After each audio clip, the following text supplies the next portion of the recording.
Don't see how they act. This one they walk. Na kubala unemela kubangwa. Ayo, I'm not to watch.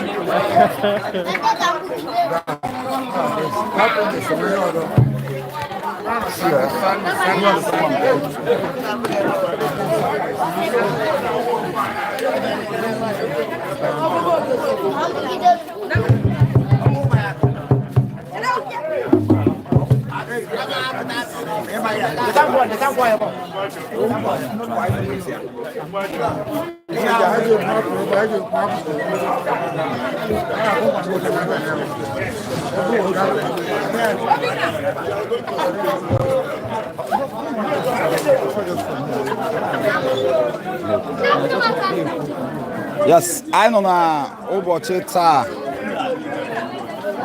bụ ụbọchị ụka abalị 15 n'ọnwa itoolu n'afọ a na-eme ihe arụ na-akpọ Ikeji, and Ikeji a na-eme bụ Ikeji eze agwụ na ọkpara agwụ. Anyị pụtara n'ụtụtụ due to the custom and tradition of obi nkịta ndị ochie mbụ gbara ekpo, anyị ebido ya ọzọ bifo ataghị asatọ ji akụ ekpo apụtala n'ogo. Ọ dịka otu a n'ụbọchị nke taa, but mgbe ha hụrụ na apụtara ogo, ndị polisi, ndị uwe ojii, ndị amị dara men emepụtara ka a nọ n'ime ọbịa ju ogo with healers ha bụ ogo ama ikpe na Arochukwu Kingdom. A jụkwara ogo, ndị ekpo hụrụ ha alaghachi azụ, ha agaghị agba ekpo. One of them specifically or sincerely na Maazị Alex Oti nyere ọda na ọ chọghị ihu ekpo na-arụ n'ụbọchị taa. Ụmụ eze agwụ niile bịara obi nkịta na ndị enyi ndị obi nkịta na ụmụ arụ niile bịara obi nkịta, obi adịghịwo mma. Anyị asị ka anyị were obobom gawa. Agaghị aga n'ụbọchị gara aga na ndị amị agaghị agbagbu ya, ndị polisi agaghị egbu, achọkwado igbu ka agbukata anyị niile. Ndị ochie anyị na-ege ntị pụtasị mba na anyị hapụ. One of our lovely brother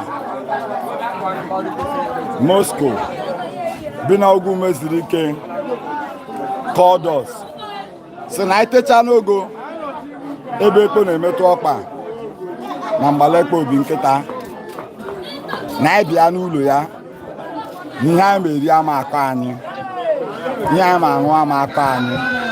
Ọ ya o mere anyị entertain because o bụ onye nọ na kampụ LS Oti ndị na-eme ihe a pụta bịa gwa anyị na ụmụ obi nkịta ka a chọrọ ịgbagbu. A kpọkwara aha ndị edepụtara aha ha ga-ejide taa na obi nkịta bụ nke ya onwe, na ọ chọghị ka wee bịa ndị ụmụ obi nkịta pụọ waga nwere casualty. N'ụbọchị taa njọ ya na-ekele Maazị Moscow, ama m ezigbo abịa na ndị Akweke ọzọ ose ekpo eze agwụ na ọkpara agwụ bịa ụlọ ya, na ya bụ nwa eze agwụ na ọkpara agwụ na onweghị ihe eze agwụ na ọkpara agwụ mere taa ya o mere eze agwụ na ọkpara agwụ ga-abụ ihe ukwuu because ọma ndị mgbara ikpiti nọ na eze agwụ na ọkpara agwụ. Anyị na ebe a na-aṅụ Igbo, as you can see already on the air, how everybody is jubilating, everybody is happy. We are down celebrating our New Yam festival.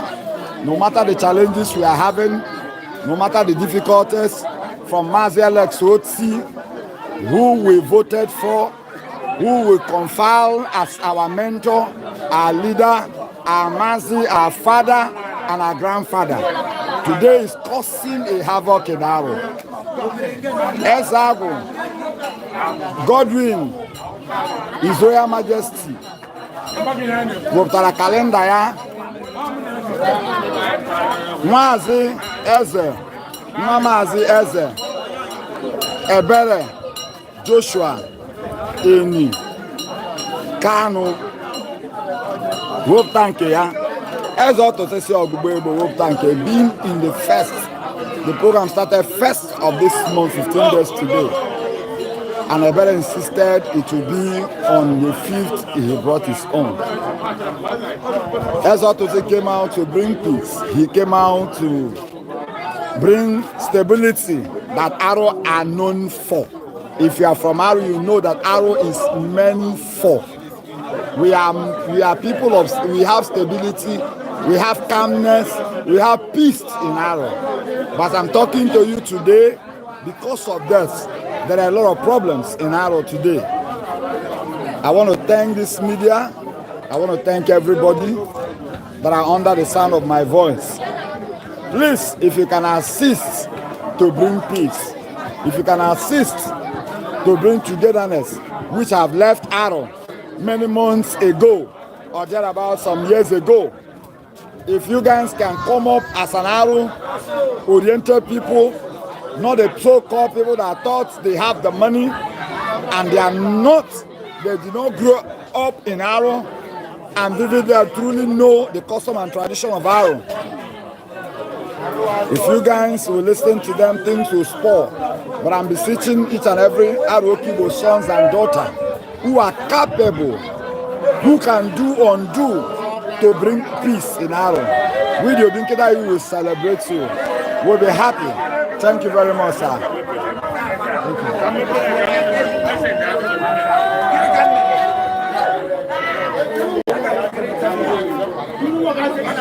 you.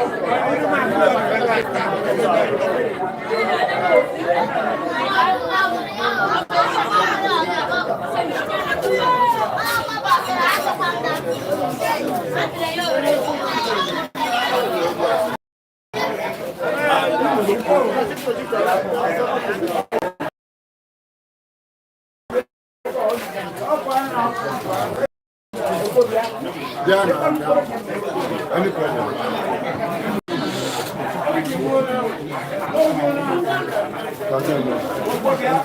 No, I have.